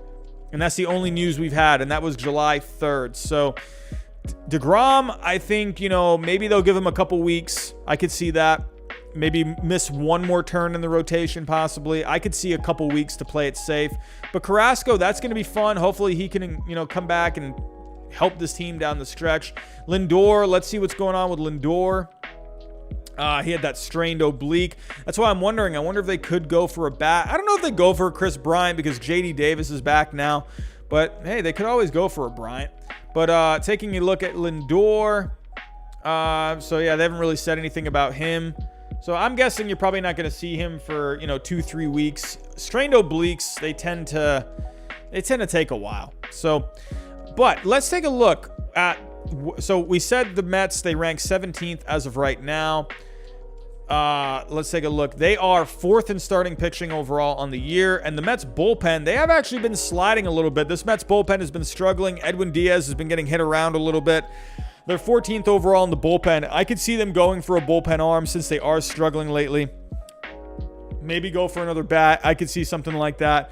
Going to be interesting. Going to be interesting to see what's going to happen here. For the Mets, I am going to... Where are we at? Hold on. So, for the Mets, I'm thinking a B as of right now. I'm thinking a B. They're kind of... They're kind of like playing around the same level as the Seattle Mariners team. So I'm thinking a B right now for the Mets. They got to get more healthy. I could also see a B plus. I'll go B plus for the Mets. I'll go B plus. I think they're more talented than the Mariners. So, I'll give them a bump. I'll go B plus for the Mets. So if they're at full strength, this is a team that they could do some damage in the playoffs. They need to get fully healthy, though. That's the only problem with this Mets team. So, moving on, let's go to Oakland. Oakland lost 3 straight coming in to tonight's power rankings. I think Oakland is a really decent team. They're 5-5 in their last 10. But as of right now, Oakland, they are 2nd in the West, 5.5 out. They have a wild card spot. But taking a look at Oakland, they are 11th in offense. They are 7th in starting pitching. And the bullpen has had its issues. They're 20th in the bullpen overall. Definitely look out for them to, they're, again, at the trade deadline, a lot of teams are looking for bullpen guys. But Oakland, I really think could be a candidate for a bullpen guy. Look out for them. Could you maybe them make a wackadoodle kind of a trade for a Kimbrel? Maybe. I don't know. Could you see them get involved with that? They're not getting Rosenthal back this year, so maybe go for someone like a Kimbrel. I think that could be pretty fun. So, but for Oakland, it's kind of, they're like a solid team, but I don't think they're one of like these top tier teams. They're gonna battle you every single game. They're gonna be one of these gritty teams. They're gonna be hard to beat. So, if we take a look also at the offense, that's not it. They are 11th in offense. If we take a look here, what are they doing here offensively? Olsen's been having a really good year. Olsen's been good. Kana's been really solid. I feel like, where are we at right now with... how's Chapman doing? So Chapman's having a down year offensively. 217 average. He's really having a down year. I don't know what's going on there. Laureano, he's been solid. Murphy, they're not getting a lot of high. They don't have a lot of high batting averages. That's the one thing I notice here. A lot of low batting averages. So that tells me this team is probably very inconsistent. So Yeah, Oakland, I mean, I'll put as a B+. And I still think there's a lot of good stuff on this team. They have just good, solid starting pitching. The offense it's got guys in there, but I think for the bullpen, they need to add something for this bullpen. They need to add something for the bullpen. I'm going to put Oakland as a B+ as of right now. Here we go. Moving on to the Padres, 58-44. Very good team. Just adding Adam Frazier today. Look out for this Padres team. I think they are really setting themselves up for a run. If they can go get a guy like a Max Scherzer, I think that's going to be huge. The offense is doing better as of late. They are 7th in offense in the month of July. They're 9th overall. If we take a look at the starting pitching, they're 13th overall in starting pitching. They're having some health issues. You know, Ryan Weathers was having a bit of an issue there. Yu Darvish was having something with the hip. Donaldson Lamet, what's going on with him? I think they could use one more guy. Blake Snell has been kind of up and down this year. I think they could really go get a guy. So Padres, look out for them to get a starting pitcher.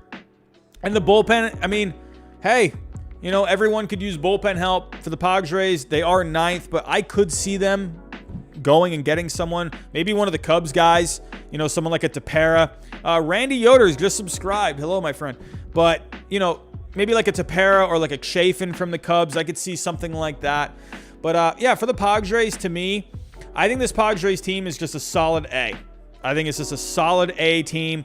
They're very good. I don't think they're quite there at an A+ as of right now. I'm going with an A as of right now. So, here we go. What is this? Update the thumbnail. What happened with the thumbnail? Anyway, but moving on. The Brewers. Hey, I love this Brewers team. 58-41. Great pitching on this team. The offense is better as of late. Milwaukee's 21st on the year as of right now. 21st on the year as of right now. They were dead last at one point. So that offense has been a lot better with Willy Adames there. You know, Christian Yelich seems like he's still trying to come around a little bit. I mean, the on-base is really good with him. The average is starting to tick up a little bit. He's got a few more homers since the last time that I checked. You know, Christian Yelich, if he can really step it up a little bit more, I think that could be really good. But Willy Adames has been awesome for the Brewers. I mean, he's having a great year. 293, 386 on base. I mean, I think you could argue that Willy Adames is their MVP, you know, offensively. So, but then the starting pitching. They're 2nd in starting pitching. Burns, very good. Woodruff, very good. Peralta, very good. They're getting just great starting pitching all around. You know, even Lawyer, is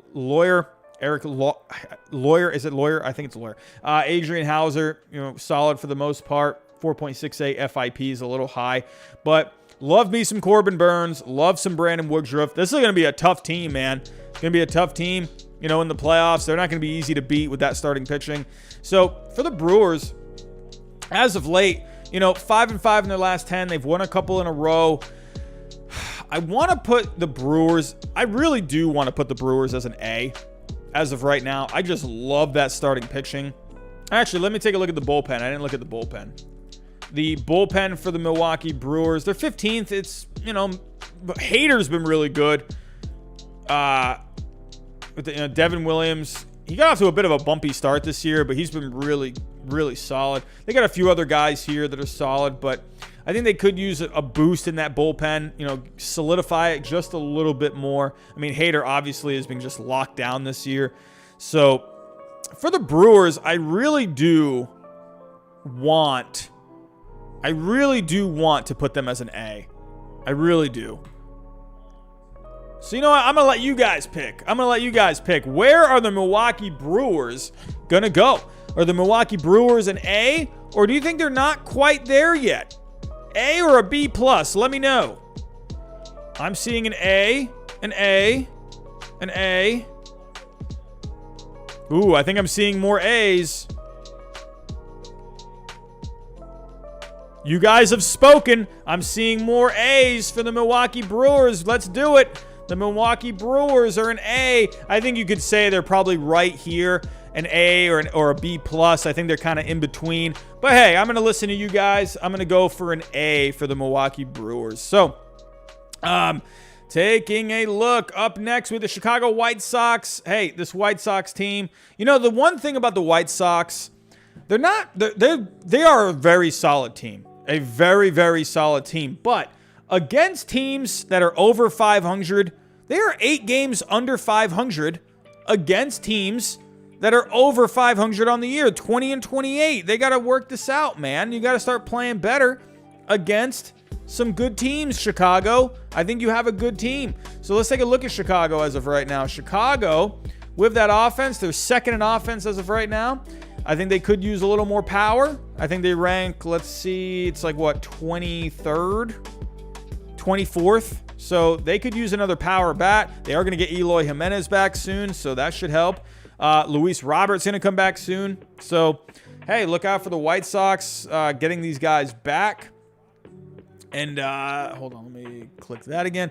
But going to the starting pitching, Chicago is number 1 in starting pitching this year. I love their starting pitching. I think they're going to be tough to beat, man, when it comes to the playoffs. Rodon, Lynn, Giolito, Cease. I mean, this is... And then you got Keuchel at the back, you know? Man, oh man, this starting pitching is just nasty. And then the bullpen. Chicago, they have the 7th best bullpen as of right now. They're getting a lot of good stuff out of this bullpen. Let's go take a look at some of these guys. I mean, overall, Hendricks has been just a great signing for them overall. Crochet's been very nice. Kopech's been pretty good. In fact, I take that back. He's been very good. Is he still... I feel like I saw that he was hurt at one point. Okay, no, he's been back. He's been back. Okay. I don't know why. I thought maybe I saw that he got injured or something. But Bummer. Bummer, the thing about him, the 4.96 ERA doesn't look very good, but he's got a 3.16 FIP. So, you know, I like the back end of this White Sox bullpen. That's pretty locked down back there. So, overall, I mean, I'm going to go with an A for the White Sox. I think this is just a really good team. So I've had them as an A+ a couple of times, but for right now, I'm okay with keeping them as an A. I'm very interested to see what they end up doing for the trade deadline this week. They have not really a deep farm system as of right now, so I'm not really sure what kind of prospects they would be able to give up. I don't expect them to make any huge blockbusters, but we'll have to wait and see. We'll have to wait and see what they end up doing. I think this is a team to look out for. You know, could we see maybe those Eduardo Escobar talks maybe come back into play a little bit? We'll have to wait and see.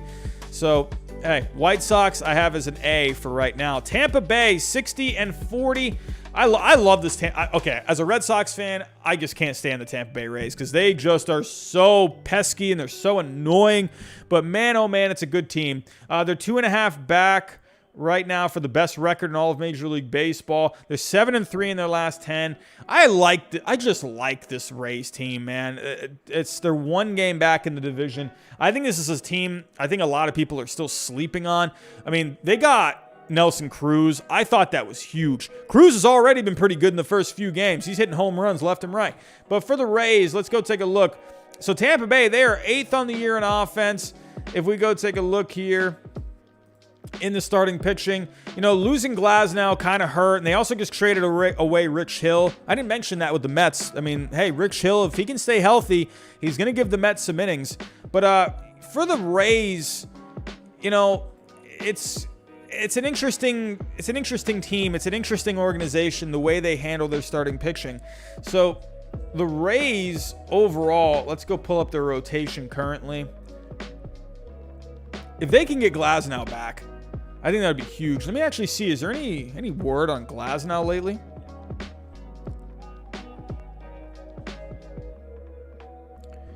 Here we go. So Glasnow continues to feel good after playing light catch. So that was about a week ago. So, hey, if Glasnow can come back, maybe September, I think that could be really good. But they're going to have these other guys step up. You know, McClanahan's been really good this year. Yarbrough has been okay. Waka's been okay. Why does he only have 12 starts? What's going on with Waka? He's only pitched in 12 games this year. He pitched the other day. So no decision for him the other day. But, you know, again, Rich Hill's gone now. So if we take a look at what we're dealing with right now, and then Patino just came up. So Patino's going to start getting some starts. So, but yeah, you got Yarbrough, McClanahan, Waka, Patino, Fleming. I think it would be great if they could go get a starting pitcher. And then if Glasnow comes back, you know, hey, I think that could be really good. What is going on? MLB Joey, what's going on? Who needs? What's going on in the chat? Let's keep it civil in the chat, everyone. But yeah, the Rays, they need some starting pitching. They need some starting pitching. I think if they could go get one guy, I think Jose Barrios would be great. But yeah, get Glasnow back. That could be very dangerous. But the bullpen is the best bullpen in the major leagues right now with Tampa Bay. You can always count on that bullpen. Always a good bullpen. They've had a lot of good bullpen arms this year, man. A lot of good guys. So take a look at the numbers. McHugh has actually been very good for them this year. Kittredge, Castillo, Thompson, Whistler, Fairbanks, Springs. I mean, the list goes on and on. There's just arms for days in that Tampa Bay bullpen. You know, honestly, maybe I'm going a little crazy here, but I'm putting the Rays as an A+. I think this is a really good team. I mean, they're just really good, and they get it done against teams over 500. They're 40-28 against teams this year over 500. You know, that's the difference to me with the White Sox and the Rays. The Rays, they beat good teams. The White Sox just have not. So I'm gonna go A+ for the Rays. I just think, you know, I think a lot of people are sleeping on them. I think a lot of people gave up on them when Glasnow got hurt, but they continue to chug along. They're doing good. So they're doing very good. I like this Rays team. I'm very scared of this Rays team, to be honest. So that's where I'm at with them. Here we go. Top 4, Dodgers. Hey, Dodgers are is that the highest run differential this year so far? Yep, the highest run differential, 61-40. As of right now, the Dodgers in that division, they're second in the division, 2 back, 3.5 back at the wild card. You know, kind of up and down in the last 10 games, 5-5 overall, but they rank so well. And let's go to Fangraphs, actually. What are we looking at with the divisions? So right now, they have the Dodgers with a 69% chance of winning this division and pretty much almost a 100% chance of making the playoffs. I believe they have the highest percent chance to win the World Series. Yes, it's the Dodgers have the highest percent chance, according to Fangraphs, to win the World Series this year. This Dodgers team's good. It's just such a good team. They're third in offense. They're third in starting pitching. And this bullpen has been very good too lately as well. They're 10th in the bullpens this year. I just like this Dodgers team. Really like this Dodgers team. Let's go pull up some stats here. The Dodgers. Here we go. So taking a look, I mean, offensively, Muncy has just been nuts this year. 413 on base, 22 homers. Turner's been very good this year.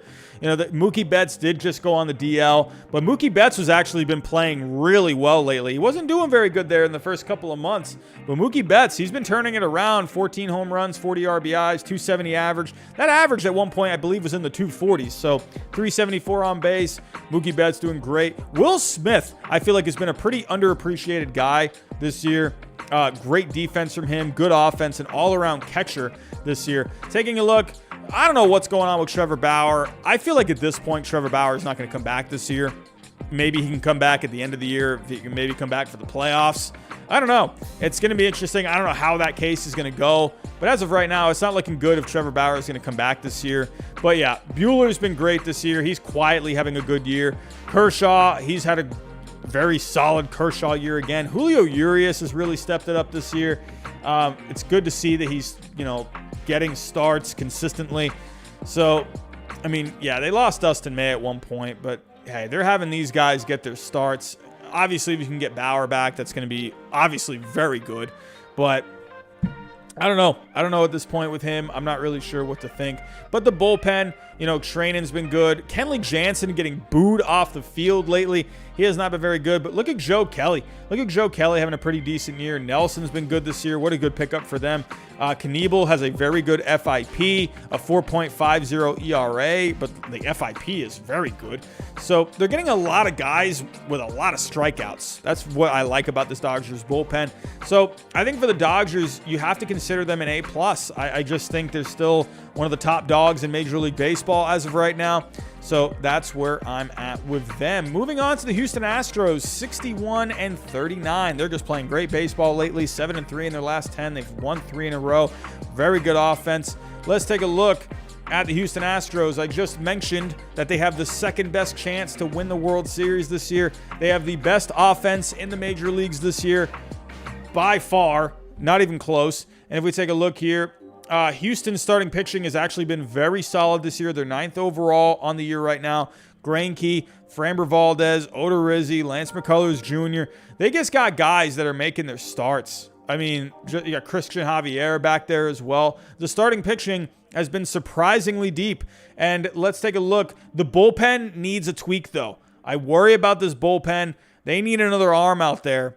They really do. Ryan Presley can't do it all. Brooks Raley is the next guy up, who has the second highest WAR, but he's a full win behind Presley.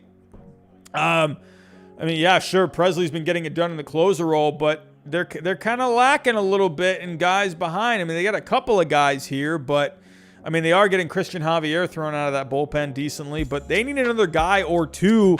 Houston, to me, I mean, what else is there to say? Houston has just been awesome. And actually, real quick, let's go look at some of these guys in this offense this year. Jose Altuve, hate him all you want. What a year he's having. 274, 355 on base, 23 homers, 59 RBIs.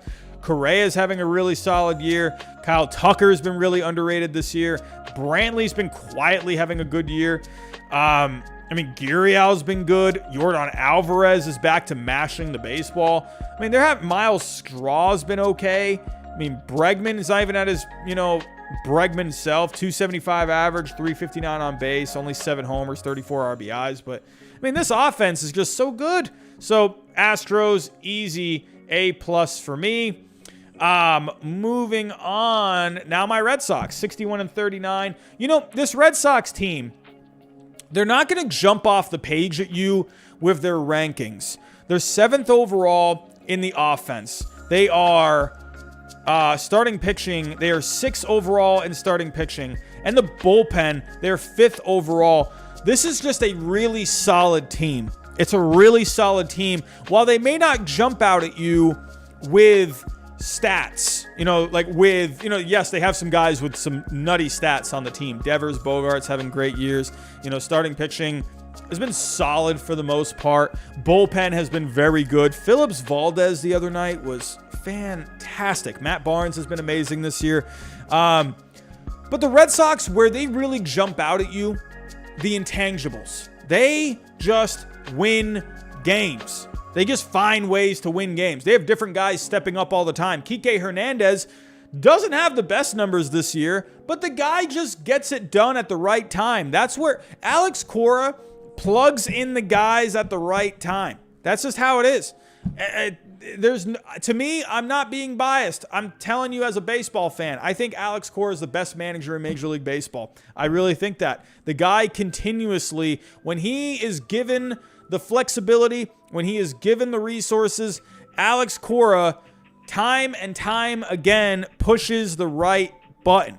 So, where I would like to see the Red Sox, I'd like to see the starting pitching be a little bit better. Let's actually go pull up that starting pitching with the Red Sox. As of right now, I mean, Nathan Eovaldi's been really good. Nathan Eovaldi's start yesterday got completely blown. The bullpen blew it yesterday. It's funny because the bullpen really stepped up on Friday, and then the bullpen just let down yesterday. Complete letdown. But the Yankees also got a couple of bloopers, so I'm not going to put it completely on the bullpen. The Yankees got a couple of lucky shots there. Eduardo Rodriguez, that ERA is high, but that FIP is good. 3.51 FIP. Nick Pivetta, solid for the most part this year. Martin Perez, kind of a 5th starter. Tanner Houck came up. Hey, Garrett Richards has been up and down this year. They need another guy. Chris Sale, if he can come back and he can get back to the Chris Sale of old, look out for this starting pitching, man. But Tanner Houck, he's going to inject some life into that rotation a little bit. I really like the bullpen. I mean, Matt Barnes, Adam Ottavino didn't do all that good the other day. So let me actually pull up here the numbers here. Ottavino overall in the year has been very good.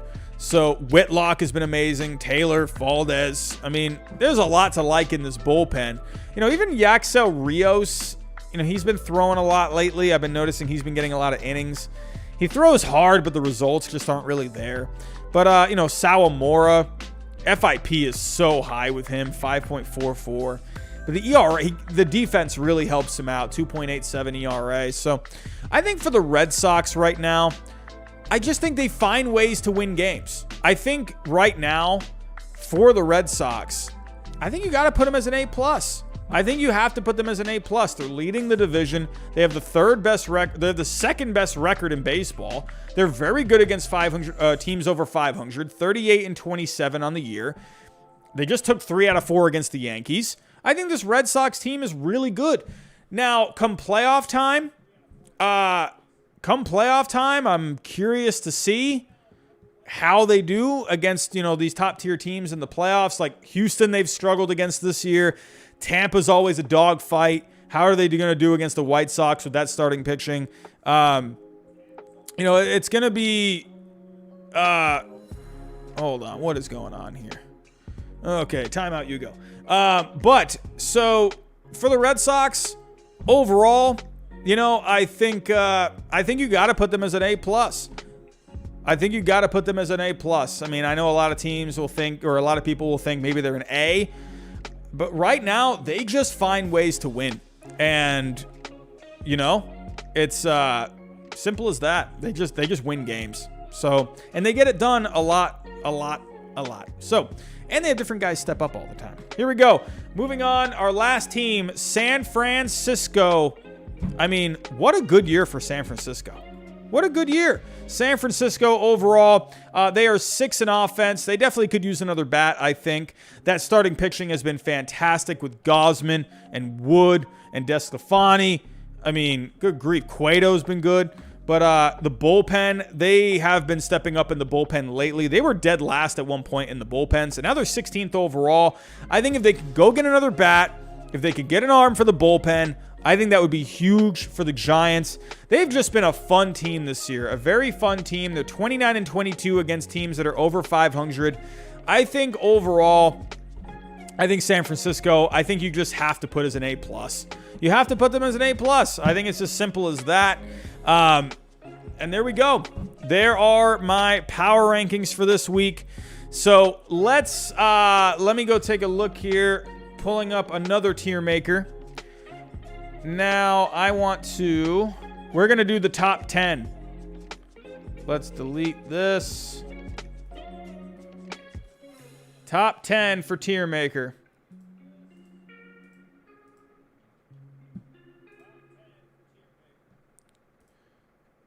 Delete. Here we go. Top 10 teams. The top 10 teams. So, actually, can I fit 10? I think I can fit 10. Here we go. So, you know what? Let me add one. We'll do 1 through 5. And we'll do 6 through 10. So, here we go. My top 10 for the week. WB just subscribed. What is going on? How are we doing, my friend? Welcome. We're almost at 200 likes in the chat. Guys, if you have yet to hit that like button, ladies and gentlemen, please hit that like button for me. But, oh, I just got a notification. The Mets are interested in Max Scherzer. Oh my, could you imagine Max Scherzer on the Mets?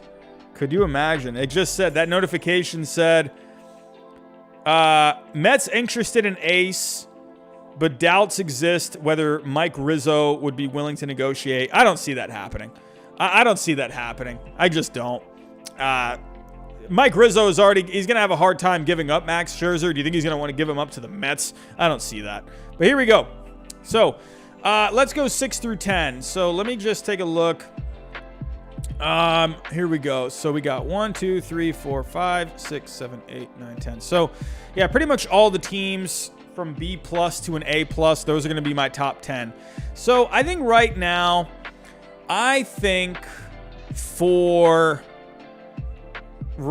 would probably say, we got a super chat. Jesse Burns. I guarantee you the Giants' success is not due to Gabe Kapler, but Zadie and the hitting pitching coaches he hired. Trust me. Yeah, I agree. I think just the Giants, they've just had good people in place this year. They don't blow you away with a lot of guys that are, gonna have like these amazing years, like like a Vlad Jr., or Shohei Ohtani, but they just have good, solid players that are getting it done. The starting pitching has been really good, so they're they're managing well, but they're also give a lot of credit to just the guys behind the scenes as well. So I agree. Thank you so much for the $5 super chat. But yeah, I'm gonna start off with here's what I'm doing here. I'm going to go for the Mets. No. It's either going to be the A's or the Mets. I'll start off with the A's. That offense doesn't inspire me very much. I think the starting pitching is really solid, but the bullpen's kind of lacking. So, I don't know. For Oakland, I think it's a really solid team, but I'm going to start with them at number 10. For the Mets, I'll put them at number 9. They need DeGrom back. They need Lindor to come back healthy and start hitting. Carrasco, they're going to need him. They just got to stay healthy. So I think for the Mets, there's a lot of talent on that team. I'm putting them at number 9 as of right now. So here we go. Up next. So I'm going to go over the Brewers at number 8. I think the Brewers is a good pick for number 8. I'd like to see that offense keep being consistent like they've been lately. The starting pitching has been great. You'd like to see a little more out of that bullpen, but the Brewers, I think it's a really solid team. The starting pitching, I love the starting pitching. Woodruff, Burns, I really like that. But hey, if they can get another bat somewhere, I think that would be really helpful for that lineup. So for the Brewers, I have them at number 8. So at number 7,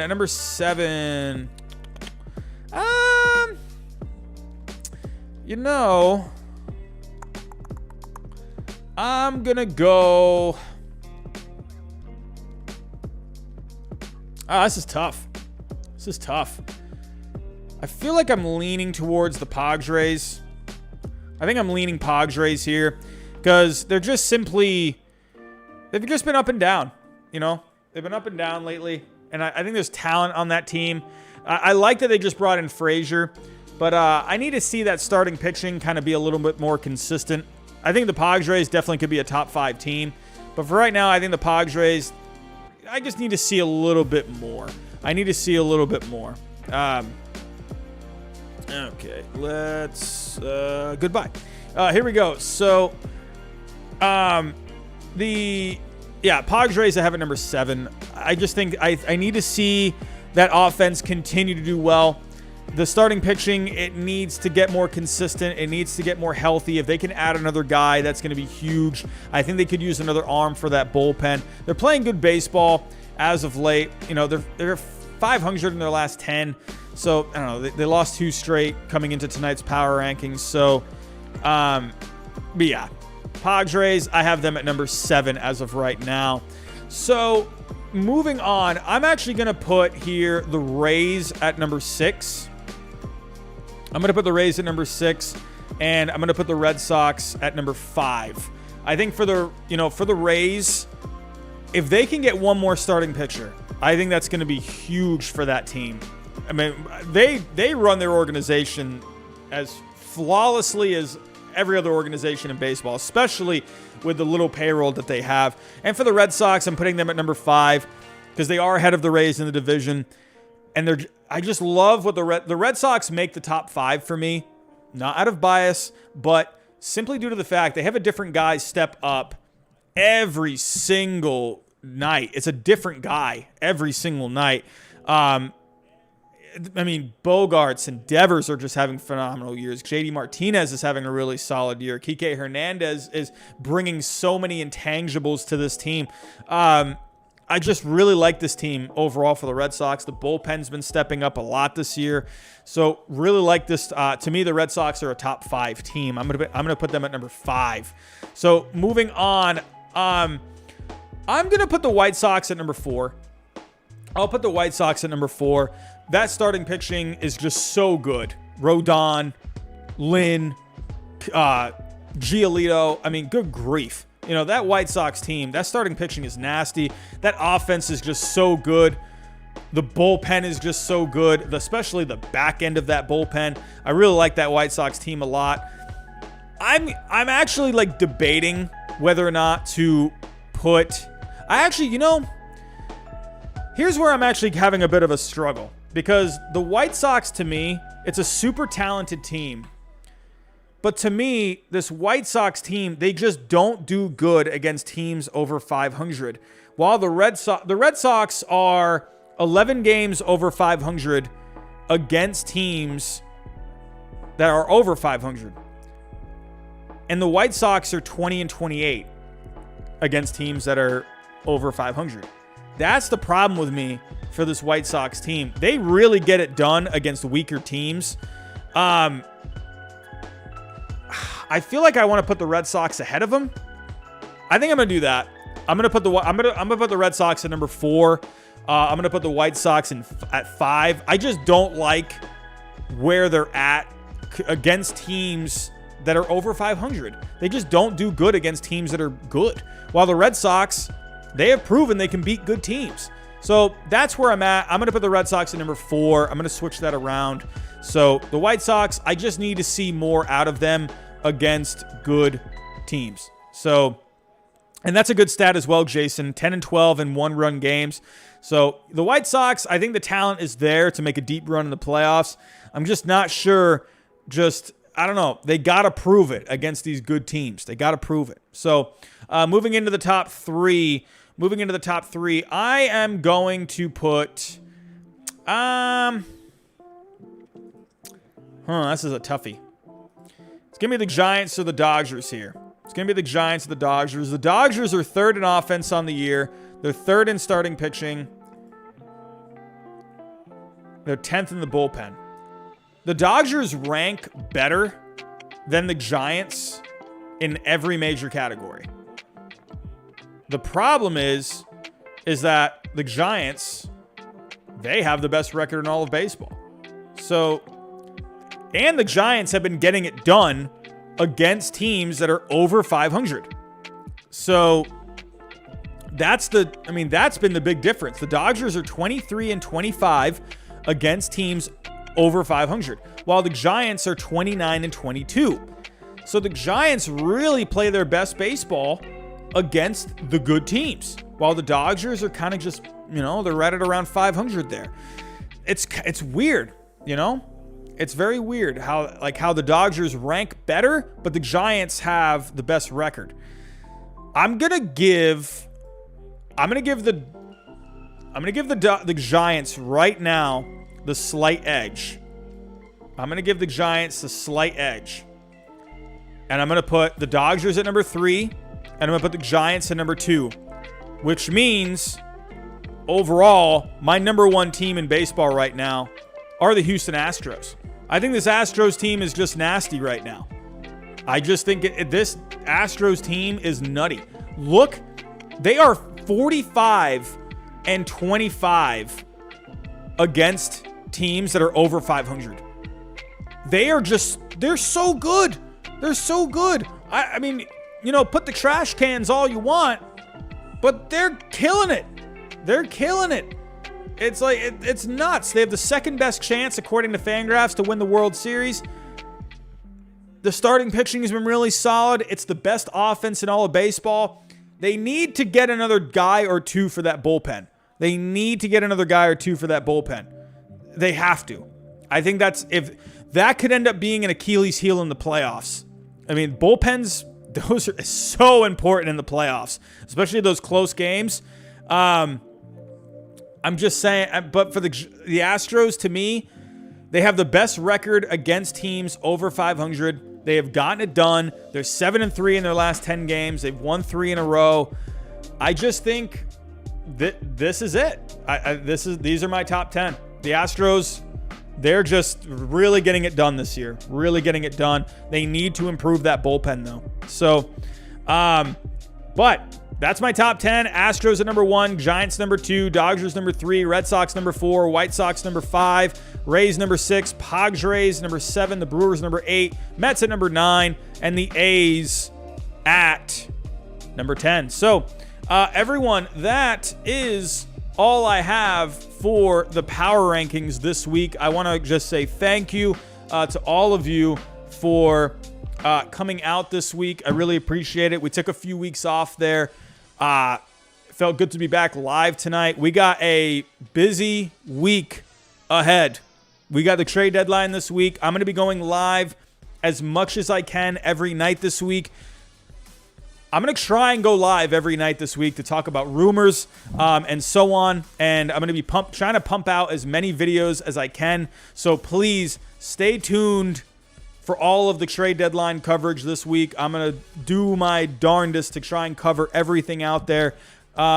So, yeah, be on the lookout, everyone. Before I do get out of here, if you are new, hit that subscribe button one more time, everyone. If you can hit that like button for me, we are 5 likes away from 200. If you can get me to that 200 likes, that 200 like mark, I would love you forever.